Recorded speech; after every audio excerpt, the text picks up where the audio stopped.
acá, que fueron un poco los que promovieron que Marco viniera a la zona por algunos temas que están surgiendo en Totoras y en otras poblaciones que tienen que ver con esto de las aplicaciones de agrotóxicos y que generan mucha conflictividad en las comunidades. Nosotros medio que hemos resuelto medianamente ese problema en parte, pero bueno, hemos propuesto también que esa zona donde no se apliquen los agrotóxicos sea una zona donde se pueda producir alimentos. Ya lleva más de 6 años la ordenanza, el trabajo que se viene realizando, muy denodadamente y con mucho esfuerzo, pero bueno, creemos que hemos apaciguado ese índice de conflictividad que había anteriormente. Falta un montón, pero son pasos que se van dando y que en otro lugar todavía están en una etapa. No podemos disimular de dónde venimos. Nací y me crié viví hasta hace un par de meses en Oncativo. No sé si conocen. En Oncativo hay bastante galetos, hay bastante galo. Mi compañero de apellido Galo. Así que cuando vi la placa de todo que me acordé de toda la familia. Todos piemonteses y marquellanos. Todos piemonteses y marquellanos en Oncativo. Así que bueno, vemos que la fisonomía de los pueblos está muy relacionada con eso, así que yo cada vez que voy a cualquier pueblo que me llaman para dar charlas como esta, me siento muy identificado porque puedo ver y tengo la posibilidad, gracias a esto, gracias a los agroquímicos, tengo la posibilidad de conocer muchos lugares del país y de irme hermanando con mucha gente y también como una especie de vuelta a la historia de mi familia. Yo le decía a Nano, cuando me llamó y que me dijo, no tenía ni idea de dónde queda Totora, y me dice, bájate en Cañé de Gómez, y tampoco tenía mucha idea de dónde quedaba, pero solo sabía que mi familia es originaria de Cañé de Gómez. Mi bisabuelo vino de ahí, fue el único que se prendió en una serie de hermanos y se llegó hasta un Cativo, no sé por qué. Así que como mucho de mi familia está acá, así que no sé, estoy como agradecido, y bueno, les pido permiso por ahí para hablar y para contar un poco la parte que me toca. Formo parte de un colectivo que se dio en la provincia de Córdoba y casi que, bueno, acá también se dio en la provincia de Santa Fe, que es el colectivo Paren de Fumigar. Si bien en la provincia de Santa Fe tiene otro nombre, en Córdoba surgió como una emergente entre varios pueblos que se empezaron a juntar problematizados. Yo era, en ese momento cuando empecé con todo esto, recién me estaba recibiendo, era un vecino fumigado más. Vivía en una casa atrás de un campo. Nací y me crié en el campo, así que conozco bastante la idiosincrasia del campo. Y actualmente me volví a vivir en el campo. Actualmente, con esto de la permacultura, hoy estoy empezando a trabajar un proyecto de permacultura en un campito de 9 hectáreas en Tras la Sierra, en un pueblito que se llama La Paz, muy bonito, a 12 kilómetros de Merlo. Están todos invitados para cuando quieran visitarme. Una zona muy bonita que tiene bastante vivo la producción de alimentos orgánicos. Es una zona de chacra, de producción de alimentos, lo estoy descubriendo ahora, pero es una experiencia muy interesante, toda una ecorregión que aún no se ha relacionado con los agroquímicos. Aún no se ha relacionado. Hay muy pocas actividades de producción de alimentos que estén relacionadas con agroquímicos. Así que bueno, estamos como una zona un poco privilegiada. Bueno,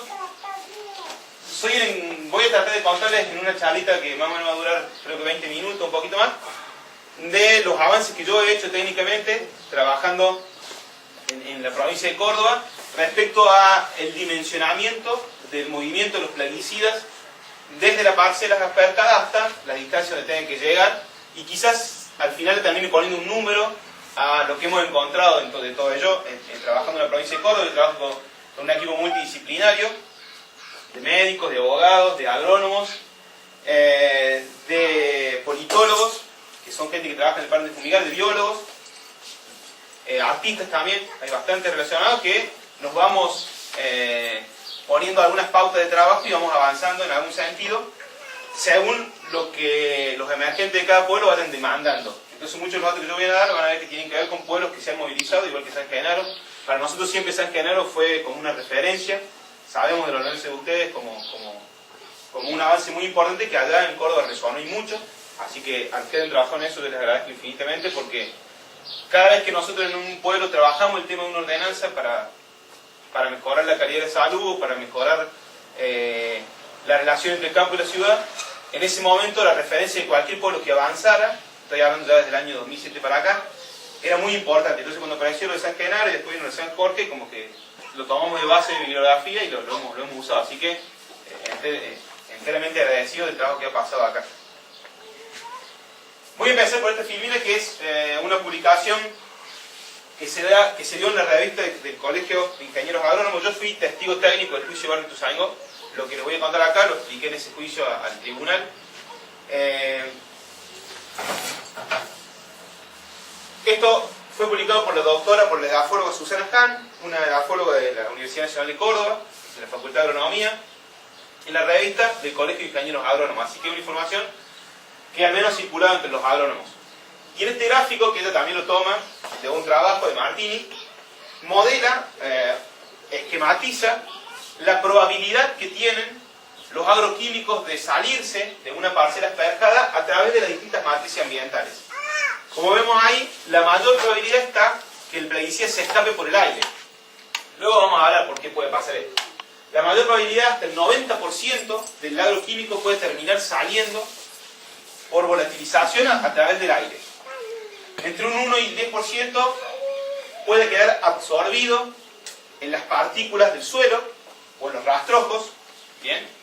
Entre un 1 y un 5% termina lixiviando, es decir, cuando llueve, baja, es arrastrado por el agua hacia las capas freáticas, y entre un 0 y un 5% es arrastrado por la erosión del viento sobre las partículas sólidas, es decir, por el escape de suelo, ya que, como dijimos, el agroquímico puede quedar adherido a la partícula de suelo, luego, cuando el viento arrastra ese polvillo, se lo lleva. Les voy a hablar de algunos trabajos que lo han cuantificado. Bueno, esta primera filmina es como muy importante para empezar a dimensionar. Justo en la nota de visión antes me preguntaba Ernesto qué se sabía, qué datos hay dando vuelta, qué bibliografía dando vuelta sobre la efectividad del plaguicida. ¿Cuánto del plaguicida que uno arroja da en el blanco y cuánto no? Queda dando vuelta en estas matrices. Yo decía que para los herbicidas la efectividad promedio es del 25% y los datos más optimistas que se han reencontrado es de la Embrapa en Brasil, que ha relevado efectividades del 34%. Es decir, que el otro 66% quedó en alguna de estas matrices. Y este es un dato promedio. Por lo cual estamos manejando una tecnología que todavía ha demostrado ser bastante ineficiente en su efectividad, ¿no?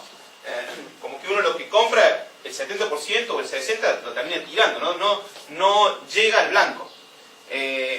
¿Cuántos acá son agrónomos? Muchos, ¿no? Quiero saber, ¿no?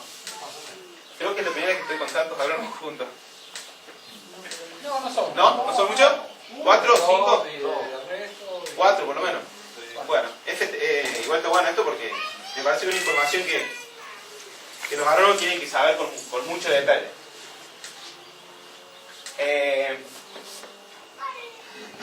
Paso al primer concepto. Seguramente ustedes lo manejan bien. A partir de este trabajo de el escape, de cómo es que cómo es que estas moléculas pueden terminar saliendo en algunas de las matrices ambientales. Cuando digo matrices ambientales, técnicamente se reconoce al aire, al suelo, al agua.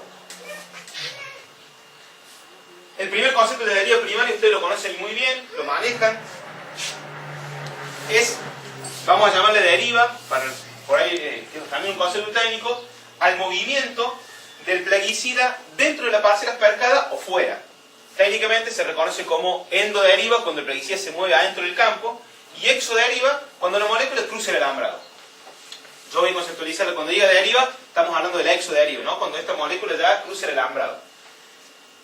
La deriva primaria la hemos conceptualizado nosotros como aquella deriva, aquel escape de estas moléculas que se dan de las parcelas espercadas cuando están trabajando los aplicadores, ¿no? El mosquito o la máquina de autopropulsión o la máquina propulsada o el avión. Cuando está trabajando la máquina, quien aplica conoce muy bien, porque para ser un aplicador hay que hacer un curso en Argentina, en cualquiera de los distritos, y sabe que no se puede aplicar con temperaturas.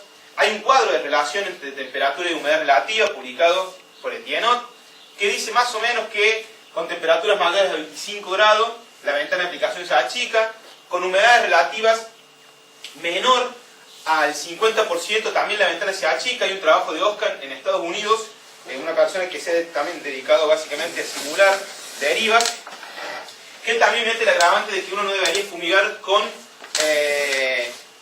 humedades relativas mayores al 80%. Lo digo dato técnico porque estamos ante técnicos acá, entonces por ahí puede salir el dato. Oscar fundamenta de que con humedad relativa mayor al 80% se hacen muy estables las gotas más chiquitas de la fumigación. Cuando la máquina asperja, que es como cuando uno se rocía con perfume, genera una dispersión de tamaños de gotas que van desde las más grandes hasta las más chicas. Las más chicas, por ser más chiquitas, pueden ser arrastradas a distancias más largas. Entonces, estas gotitas muy chiquitas, que son las que causan las derivas más lejanas, en algún principio, con humedades relativas muy altas se hacen muy estables. Porque pensemos que el caldo que se asperge, el caldo de pulverización, es una mezcla que está sobre la base de agua, una base acuosa. Entonces, como afuera hay mucha humedad relativa, esa gotita se hace muy estable y puede llegar muy lejos. Entonces, él también recomienda que arriba del 80% de humedad relativa uno no pulverice. Siempre, claro, la variable climática más entendible y dimensionable, la velocidad y la dirección del viento. Uno no debería aplicar con velocidad del viento que supere los 15 km por hora, básicamente es porque va a perder producto, se le va a ir fuera de la parcela, pero tampoco debería aplicar con velocidad de viento menor a 5 km por hora. Hay algunos malbetes de algunos productos que nos recomiendan, incluso algunos productos recomiendan velocidad de viento mayor a 8 km por hora, ahí ya estamos achicando la ventana, y esto está muy relacionado con la reversión térmica, un concepto que lo voy a desarrollar en la siguiente filmina, para por ahí no aturdir mucho. Pero bueno, hay como unas par de variables climáticas a tener en cuenta, no a controlar. Hay un concepto que a mí no me gusta usarlo, dice, vamos a controlar el clima. No, lo que vamos a hacer con el clima es saber qué variables tiene y saber si puedo o no aplicar. El clima básicamente es incontrolable porque no depende de nosotros. Y luego hay un par de variables técnicas, ¿no? El tamaño de la gota, que el aplicador puede arrojar, la velocidad en que puede ir la máquina, bien. El uso de algunos coadyuvantes antiderivas que estabilizan más las gotas más grandes. Una serie de alternativas que el aplicador tiene, que nuevamente, como él se forma para esto, tiene que hacer un curso certificado para esto, las sabe, las conoce, todas tendientes a minimizar la deriva. Y nuevamente, no a anularla, es imposible anular, es imposible garantizar de que ninguna molécula va a salir del campo, sino minimizarlas, que es lo más correcto que podemos hacer. Toda esta batería de sugerencias se conoce como las buenas prácticas de aplicación de agroquímicos, están contempladas dentro de las BPA, de las buenas prácticas de agricultura. Nuevamente, recomendaciones técnicas que es mejor saberlas que desconocerlas, pero que no pueden garantizar la solución del problema de fondo. Y digo esto porque desde los sectores que se promueven el uso de plaguicidas, las recomendaciones que con las buenas prácticas de agricultura está todo solucionado. Y de que en realidad lo que está faltando es capacitación de los aplicadores. Nuevamente, en ese sentido, perfecto que sí así suceda, debe ser así, pero como vamos a ver, lo que va a pasar después de que se va la máquina no puede ser ni controlado ni minimizado por las buenas prácticas. Sí. Sí, no, en el tema este de que, por ejemplo, a la mañana tienen el viento justo, la temperatura justa, fumigan. Sí. Ahora bien, por ejemplo, más allá del producto específico del agroquímico, uno de los productos usados como coadyuvante para antideriva es la poliacrilamida. Sí. Bueno, ese producto, cuando tiene 25 grados de calor, se desdobla. Sí. Con lo cual, la acrilamida, que es peligrosa, florece. ¿Qué pasa si una vez, si en lugar de ir a echarlo a los 25 grados de calor, lo echan a la mañana, que está todo lindo, al mediodía hacen los 25 grados de calor? Buenísima la pregunta. Se está adelantando Niño Galo, porque eso lo iba a tratar más adelante, pero puedo avanzar en ese sentido. Somos los pendejos. No, digo niño por la relación que hay con el pizarrón y el aula, ¿no? Es muy buena la pregunta. Pensemos que en la Argentina hay autorizado al menos 2.000 principios activos para arrojar el campo. Al menos. Principios activos. Pensemos en un medicamento. Uno tiene el principio activo, la valspirina, que se va a comer, que quiere que llegue y cumpla la función, pero luego están todos los excipientes. En el caso de los agroquímicos, todo lo que acompaña al principio activo se denominan coadyuvantes. Una serie de sustancias que se agregan al principio activo. Vamos a hablar del glifosato porque usted habló de este coadyuvante, que es la poliacrilamida. El glifosato, si uno tirara el glifosato en polvo arriba de las plantas, no pasaría nada, no se mataría nada. porque el principio activo para este caso no tiene la capacidad de penetrar en el sistema vascular de la planta y matarla. Para que pueda pasar eso, tiene que ir una batería de sustancias que hacen que ese principio activo pueda meterse. A la mayoría de los agroquímicos incluso no les gusta estar con el agua. Son moléculas que no tienen afinidad con el agua. No es el caso del glifosato, que sí tiene afinidad con el agua. La otra mayoría de agroquímicos no tienen facilidad, no tienen afinidad con el agua, no les gusta estar en el agua.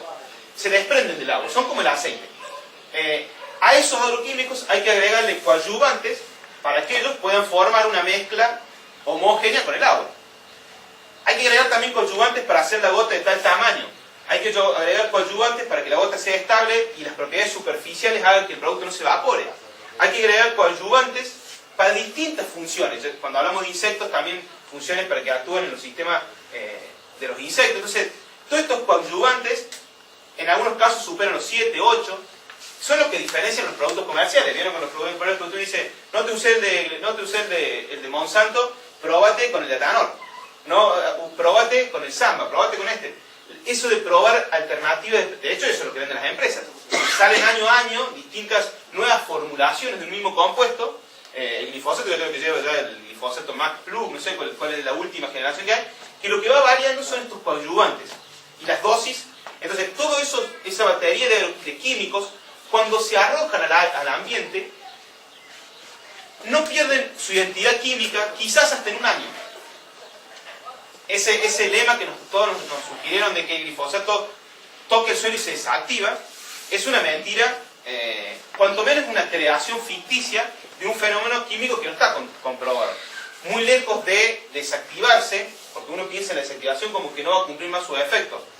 La molécula llega al suelo y puede estar, al menos de lo que tenemos registrado en la Argentina, para datos de suelos argentinos, porque también esto varía mucho con el suelo y las condiciones climáticas, datos en la Argentina, relevados por ingeniero Dinta Manfredi, dicen de que lo que se ha medido ahí en la provincia de Córdoba es que en algunos casos el glifosato luego, o sea, el glifosato que no mata a la planta, el que queda en el ambiente puede durar hasta 56 días en el suelo, en el rastrojo.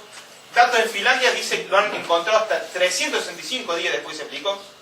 Y lo mismo pasa con la poliacrilamina, lo mismo pasa con sus metabolitos secundarios como el AMPA, lo mismo pasa con un montón de compuestos que están, de hecho hoy seguimos encontrando en el ambiente compuestos que fueron arrojados hace 20 años y que se prohibieron. Podemos nombrar desde, no sé, desde el HCH, el clordano, compuestos. El DDT se sigue encontrando compuestos que son refractarios. Nosotros en los químicos le hemos puesto como nombre refractario. Imagínense el ladrillo con el que se usa para hacer los asadores, el ladrillo refractario se llama así porque con la temperatura no se rompe el ladrillo. Por esto lo mismo, son compuestos que con el tiempo y las temperaturas no se rompen nunca. Y dan vuelta, y dan vuelta, y dan vuelta, y hemos encontrado agroquímicos, después voy a nombrar ahí cuando hablemos de deriva terciaria, en la Antártida, en el Sahara, en los tejidos adiposos de los pingüinos, lugares donde nunca nadie pulverizó, se encuentran. Porque estos agroquímicos se mueven y no se rompen nunca. Entonces, volviendo a la deriva primaria, yo puedo minimizar esto, como dijo recién Hugo. Yo vengo esta mañana, pulverizo, como esta mañana, una jornada muy interesante para pulverizar, estaba el viento calmo, quizás había una temperatura esta mañana, cuando salimos con Fernando, 7 de la mañana, debe haber hecho unos 14, 15 grados, un momento muy interesante para aplicar. Cuando se van las máquinas, como vimos antes, en el campo queda esto. Cualquiera que ha pulverizado sabe que queda esto. Quedan gotitas, tanto adheridas a las plantas como adheridas al suelo, en forma de gotas.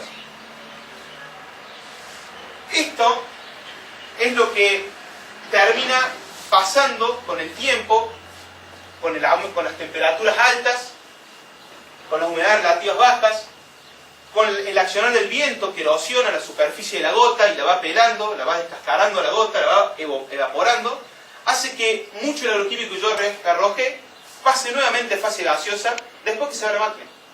Y yo ahí no estoy mal en el campo, yo no puedo hablar más de buenas prácticas, porque yo me fui. Porque todo lo que pasa después no tiene injerencia conmigo. Lo mejor que podría pasar es que después que fumigué, llueva. Entonces todo el agroquímico va a lixiviar y va a quedar abajo del suelo. Está bien, va a llegar a las napas de agua y puede contaminar el agua que tomo. Va a terminar concentrándose en charquitos y va a impedir la reproducción de algunos batracios. va a matar a algunos insectos, pero al menos no lo voy a tener en el aire. Entonces, lo mejor que puede pasar es que yo aplique y después llueva, para minimizar esta deriva. Sí, pero no sería muy bueno para... Vemos que ni siquiera sería bueno, porque seguiría el agroquímico moviéndose. Entonces estamos ante este problema. Sustancias de que se mueven mucho. Nosotros esto lo hemos denominado deriva secundaria, y tiene el agravante de que puede terminar revolatilizando tanto los principios activos como los coadyuvantes, los surfactantes, los solventes que uno usa, todo puede terminar. La poliacrilamina puede terminar en fase gaseosa. El mismo glifosato pasa a fase gaseosa en uno de sus 7 estados, de sus 7 moléculas de centro de estructura de resonancia. El concepto de reversión térmica, que yo lo pongo como un agravante, es el siguiente. En la relación entre el suelo y el aire, en dos momentos del día distintos, el aire le da calor al suelo y en otro momento el suelo le da calor al aire. En los intermedios de esas dos fases, bien, uno es el día y otro es la noche, en los dos intermedios, es decir, antes que salga el sol, entre las 6 de la mañana y la salida del sol, y a la tardecita, entre las 7 y las 11, 12 de la noche, se dan dos momentos donde ese paso de temperatura para arriba y paso de temperatura para abajo se anula, y las capas que están en contacto con los seres humanos, de acá hasta 5, 6, 10 metros, según el lugar y el clima del día, quedan en una condición inestable. Es decir, todo lo que en ese momento yo arroje y pueda flotar en el aire no puede ni subir ni bajar. Si yo tiro una gotita a las 10 de la mañana, la gota es más pesada que el aire, cae. Si yo tiro un humo a la noche, el humo es más liviano que el aire, se va para arriba. Pero en esos dos momentos, cuando hay radiación térmica, lo que uno pulverizó, se hizo neblina en ese momento, o tiró un humo en ese momento, queda nadando. Todos sabemos en invierno cuando agarramos el auto y salimos a 6, 7 de la mañana, cómo se ve esa neblina, ¿no? Eso es reversión térmica, eso es la manifestación visual de que se atomizó el aire, se condensó, generó gotitas, y esas gotitas quedan nadando. Y pueden moverse a distancias que uno ni los piensa. Marco, cuando vas en el camino en tierra, que a la tardecita, que la tierra se quede y... No puedes subir ni bajar. No, lo que te quería compartir es que yo he visitado varios establecimientos agrícolas en Caseta. Las marcas de eso que vos decís están en la infraestructura. Es decir, todo lo que es el sistema de los postes, sobre todo los de hormigón, y los galpones, vas a ver que hay una marca, pero perfecta, de degradación. De ese nivel para abajo, que debe ser más o menos, no sé, de los 6 metros y medio, 10 metros, de ahí para abajo ves que está todo carcomido. Es como que está lijado y de un color amarillento, como con proceso de oxidación, y de ahí para arriba está como normal, digamos, el hormigón, pero es muy evidente. Bien, o sea, piensen si hay un basural cerca y se prende, o si han prendido fuego, basura, antes de las 7 de la tarde. El humo, entre las 7 y las 11, 12 de la noche, no se va. Y es donde más se huele. Dice, siempre el basural se prende fuego de la noche. No, el basural estuvo prendido fuego todo el día. Lo que pasa es que a esa hora el humo no pudo ni subir ni bajar, y es cuando se mueve más fácil. Bien. La reversión, este fenómeno de que el agroquímico pasa a fase gaseosa, luego hay un principio que se llama coagulación, que es más o menos como uno pensaría, que se forma una neblina, donde las gotitas con la humedad ambiente y la disminución de temperatura de la tardecita noche condensa, se forma una neblina, ¿bien? ¿Cómo se llaman los nebulizadores? Bueno, una nebulización, y esas gotitas a esa hora o a la mañana se mueven muy fácilmente. Nosotros en la provincia de Córdoba hemos registrado incluso casos de afección de una familia que vivía en el campo. El productor, ellos eran los caseros del campo, fue Marco Juárez en marzo del 2012, lo relevó un médico compañero del parque de Fumiar que trabajaba ahí. El productor aplicó al mediodía, bajo todas las condiciones de normas, se fue, y a la tarde pasó esto. Y a la noche la nube tóxica se le metió dentro de la casa, ¿bien? La familia terminó toda hospitalizada, los 4 miembros de la familia, y el médico constató que era un cuadro por contaminación con agroquímicos. Y dice, nosotros sentimos el olor, lo pudimos sentir. De hecho, sepan ustedes, los que conocen el olor del orégano clorado, ese olor parecido al cabezán, cómo se siente básicamente en invierno a las 7 de la mañana, a las 8, cuando uno sale, feliz 2, 4 veces para todas, ¿sí? Y lo respiras, sabes que está ahí, porque es esa hora donde el agroquímico no puede ni subir ni bajar. Esta deriva secundaria es la que a nosotros más nos preocupa, porque nuevamente es dentro de las dos inmanejables, ahora vamos a ver la deriva terciaria, es la que puede llevar la mayor carga. El mayor porcentaje agroquímico, el porcentaje más denso y en forma de nebulización, lo puede tener la deriva secundaria. Acá hay un trabajo que nosotros aportamos, esto fue hecho por la Cátedra de Problemática Ambiental de Ciencias Biológicas, en el juicio Barrio Ituzaingó hizo una prueba que aporté yo, sobre una simulación. Esto es un programa que simula las variables climáticas reales, es un programa que releva todo el dato real de lo que pasó en el clima, ahí en ese punto donde yo le quiero decir, él tiene la base de datos, simula temperatura, humedad, viento y radiación térmica.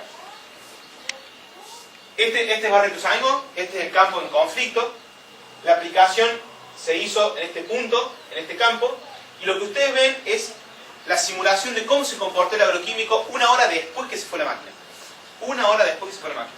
La simulación se corta ahí, porque una simulación podría haberse dejado 10 horas para ver cómo terminó la nube tóxica. Lo que se ve en colores es el grado de dispersión de probabilidad de encontrar el agroquímico, ¿no? De esta zona más concentrada, cerca del 100%, hasta esta zona, entre el 14 y el 17% de probabilidad de encontrar el agroquímico, nuevamente en una simulación, pero que me ayuda a mí a entender bien cómo se comportan estas moléculas, porque son moléculas que ni siquiera se pueden ver en el microscopio. ¿Una hora? Solo una hora.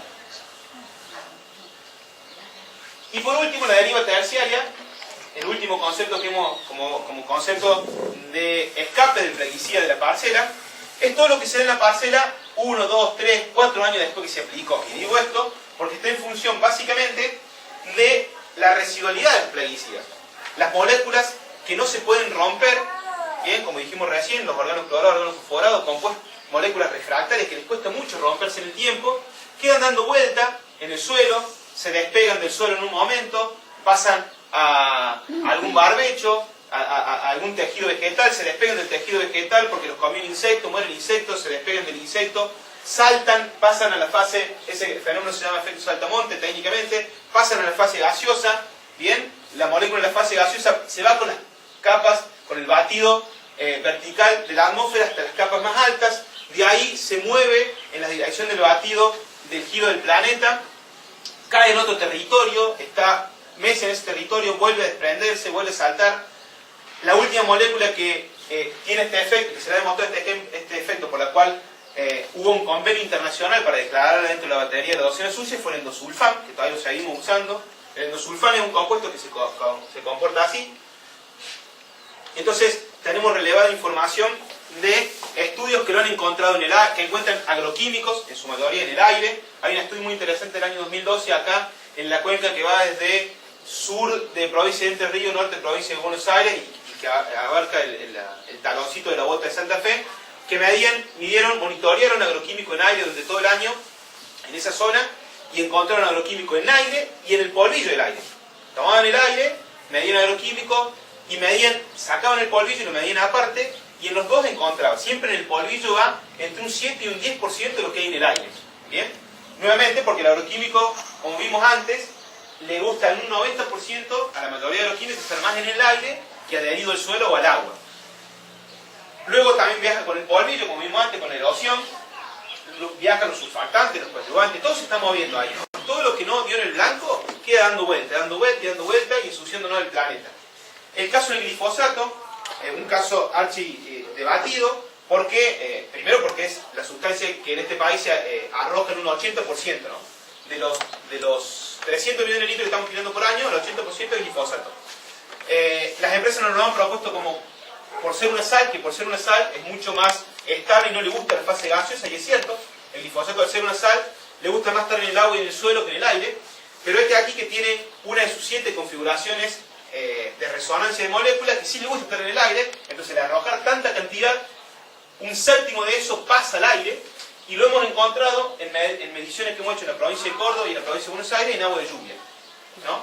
Se ha medido, esto fue a partir de un trabajo que se hizo en Estados Unidos, donde en Estados Unidos se midió en 3 estados y se lo encontró entre el 60 y el 100% de los casos. En algunos estados el 60% de los casos y en el otro el 100% de las medidas de agua de lluvia encontraron el glifosato. Y al AMPA, que es su metabolito primario, el ácido aminometilfosfónico. Se encuentra otro agroquímico más en el agua de lluvia, ¿no? Pensemos que todo eso que está sobrenadando, cae la lluvia y baja todo. Y nuevamente, lo volvemos a tener entre nosotros. Y juntamos el agua de lluvia y regamos. Y le damos a comer a los animales. Y eso empieza a acumularse en la cadena trófica.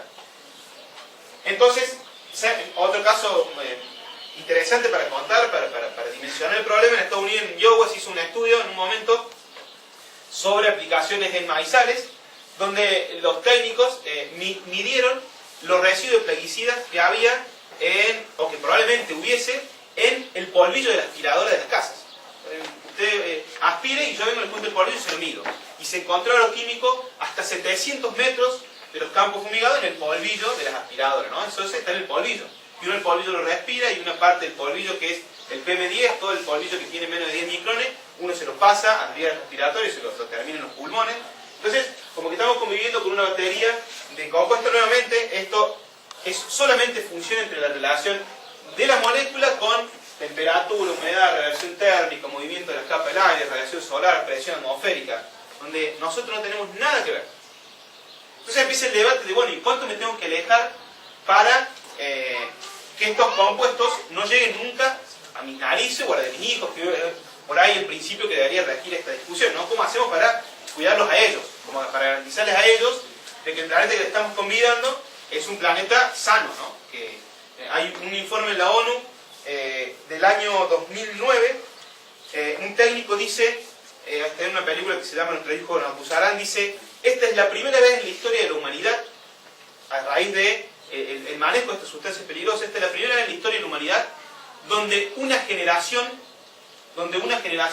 nace más insana que su progenitora. Nuestros hijos están naciendo con una batería de problemas de salud o de carga de agroquímicos en la sangre que nosotros no teníamos. Yo hace 20 años no tenía. Es la primera en la historia donde una generación que nace más insana que la progenitora. Entonces el riesgo de lo que estamos haciendo es bastante alto. Por lo tanto, la sugerencia para empezar a hablar de metros es ir a la bibliografía más contundente, y yo la que siempre sumo es la que está en mi trabajo. Yo dejo, mi trabajo mío fue publicado, es un trabajo técnico. La empresa Syngenta contrató en un momento al ingeniero Pérez para hacer estas simulaciones de cuánto llegaban los agroquímicos, y un ingeniero de la empresa Syngenta publica de que la gotita más chica de una aplicación, una gotita entre 5 y 10 micrones de una pulverización muy chiquita, podría llegar con un viento mínimo de 4,5 km por hora, una brisa básicamente, a una distancia de 4.800 metros. Entonces, si uno quisiera empezar a pensar esto, luego el ingeniero Leiva, para el INTA, publica de que bajo condiciones de reversión térmica, las derivas aumentan hasta 5 veces las terrestres y entre 7 y 8 veces las aéreas. Entonces estaríamos hablando, si le multiplico los 5.000 metros para que yo garantice que mi hijo nunca toque esa gotita, más las condiciones de reversión térmica, para poder garantizar de que nadie fumigue bien, fumigue mal, lo que quiera, también estar hablando de 20.000 metros, ¿no? Sé que una medida que nos causa como una cosa, vamos a hablar de 20.000 metros. En algunos pueblos estamos con, desde la cartera del Ministerio de Agricultura, con algunas corporaciones del agro, están proponiendo 100 para el terrestre. De hecho, algunos técnicos sugieren 15 metros. Una cosa, desde el punto de vista técnico, bastante infundamentado, ¿no? 15 si no tiene la casa de él al lado. Créeme que yo una vez hablé con un tipo y me dijo, yo una vez le dije a un tipo que me dijo eso, le digo, ¿vos fumigarías al lado de tu hijo? Y me dice, sí, yo fumigo al lado de mi hijo. Y bueno, no hay más discusión, no puedo hablar más, porque igual técnicamente yo siempre digo, esto no es un debate ideológico. O sí, pero cuando yo quiero hablar de derivas, tengo que superar al menos un umbral técnico. Después viene lo ideológico, y debe ser un debate ideológico, porque ante todo, un problema ambiental es un problema político. Todo problema es un problema político, no hay problema técnico. Es una lucha cultural. Es una construcción cultural, sin duda. Pero en esto de hablar lo político, lo cultural, lo ideológico, la idiosincrasia, en materia ambiental debemos superar algunos umbrales técnicos, ¿no? Yo no puedo decir, no es una cuestión de opinión que 2 más 2 sea 4. No es una cuestión de Boca y River, me gusta Boca, me gusta River, son mejor los peronistas, son mejor los radicales. No es una cuestión ideológica que yo diga, mida cuánto llega una gota o un agroquímico. Esto está medido, está cuantificado. Este es el umbral técnico. No es mi opinión. Yo acá no estoy virtiendo mi ideología sobre... Porque las moléculas no tienen ideología. Las moléculas no saben nada de leyes, no saben nada de propiedad privada. Por ejemplo, bueno, si vos podés lograr que en tu parcela ninguna molécula que vos tires en 1, 2 o 3 años salga de la parcela, pues está en propiedad privada, haz lo que vos quieras. Pero vos, si no lo podés garantizar, lo que estamos manejando acá se está moviendo por todo el planeta, pues los principios de propiedad privada no lo están sirviendo. no nos sirve básicamente, a menos de lo que quede a cada uno en la propiedad privada. Porque básicamente la relación entre las moléculas y el clima es independiente a todo el debate ideológico que hagamos nosotros. Si vemos sus consecuencias, vemos la ausencia de árbol, la ausencia de flora, de fauna y los daños en la salud. Vemos que hay agroquímicos en el Sahara, donde no hay fumiga, vemos que hay agroquímicos en la Antártida, donde no hay fumiga, ¿no? Entonces, si vemos las consecuencias de esto, y no es un problema de buen manejo o mal manejo, como vimos. Hay una cuarta parte que sí tiene que ver con el manejo y avancemos en ese sentido, perfecto, aprendamos las buenas prácticas, pero llevemos esto a una distancia prudencial para que cualquiera que lo quiera hacer mal, aún así haciéndolo mal, yo esté todavía resguardado en mis principios de vivir un ambiente sano, apto y equilibrado. Entonces en ello, desde lo que vino pasando en la provincia de Córdoba, que es nuestra experiencia más intensa, más lo que vino pasando en la provincia de Santa Fe, que son las dos provincias que más han avanzado en legislaciones sobre aplicaciones plaguicidas, la sugerencia nuestra es correr a lo que más se pueda, tratar de ver si podemos garantizar esos 4.900 metros donde puede viajar la gota, aún en reversión térmica esto sea superior, pero al menos si pudiéramos llegar hasta esto, ya estaremos en un cuadro bastante, mucho más sano, más interesante. No termina acá, hay que avanzar al medio, ustedes lo saben bien, desde el SEA, en la promoción de las prácticas de manejo de tierra que prescindan de estas sustancias, que las hay muchas, también hay que visibilizarlas, las hay muchas. Ustedes conocen muy bien el principio de agroecología, que no es solamente un principio técnico, un principio político sobre qué hay que hacer con la tierra o cómo producimos alimentos sanos. Existe la biodinámica, la agricultura orgánica, la permacultura, la agricultura regenerativa. Hay un montón de opciones para hacer acá que son más viables que esta, mucho más viables que esta. Quizá que ese es el trabajo para hacer con los productores, hacerles ver esta experiencia. En la Argentina, en Córdoba, en la provincia de Santa Fe, hay infinitas alternativas. En la provincia de Córdoba tenemos experiencias que van desde chacritas familiares hasta un campo de 4.400 hectáreas en áreas que trabajan con agricultura sin agroquímicos y transgénicos desde hace 20 años. Entonces, las experiencias ni siquiera son un problema de escala, pero también hay que avanzar con el diseño de los pueblos, y lo digo porque acá estamos en una localidad donde ya ha tenido este debate y ha podido correr esta línea.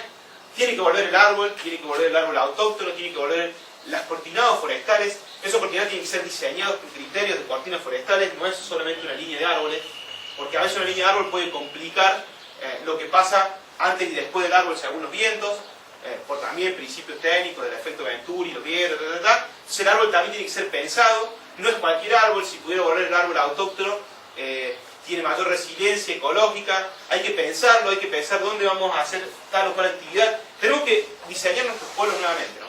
Como lo hicieron nuestros antepasados cuando llegaron, hicieron cuadrículas alrededor del ferrocarril, como lo sabían hacer ellos. Nosotros hoy tenemos otras herramientas, conocemos otras cosas, tenemos que volver a pensar el diseño de nuestros pueblos. Para cerrar este mapa de la provincia de Córdoba hasta el año octubre del 2012, lo que ustedes ven en rojo y en amarillo son las experiencias de pueblos que han debatido este tema y que han avanzado con ordenanzas. Para aquel entonces una veintena, hoy superan las 25.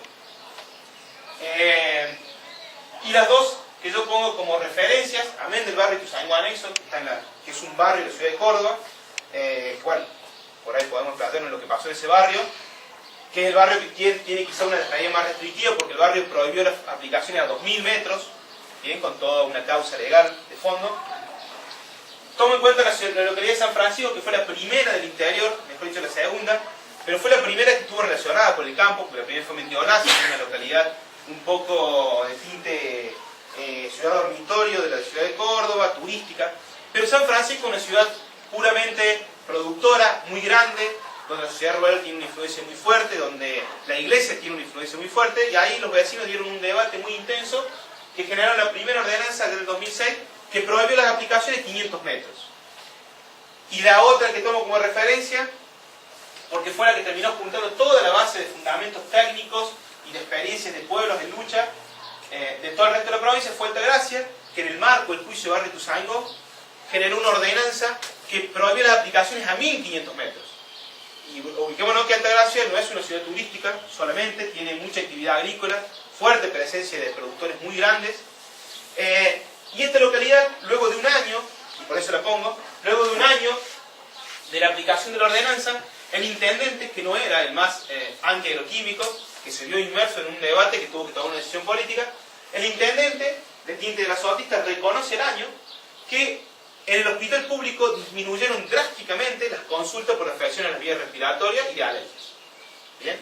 Entonces, para preguntarnos, cuando nos preguntamos metro, bueno, Y hay gente por ahí que nos dice, bueno, pero no, los metros no sirven de nada porque si después de tantos metros se hace mal, estamos en la misma. No, los metros sirven y de mucho, son avances muy concretos, territoriales, son el resultado de dinámicas, de debates democráticos muy interesantes, entonces hay que respetarlos y muchos, y además generan esto, ¿no? Generan experiencias concretas de realidades que cambian, de cuadros de afecciones a la salud que se mejoran intensamente. Luego ningún productor se fundió, muy por el contrario, están haciendo otras actividades que ni siquiera tocan la agroecología, hacen pastura, han empezado a hacer, en la ciudad mía, en un cativo, el productor, cuando logramos generar los avances de las aplicaciones, se dedicó a hacer soja solamente arando, no tuvo nunca más problema.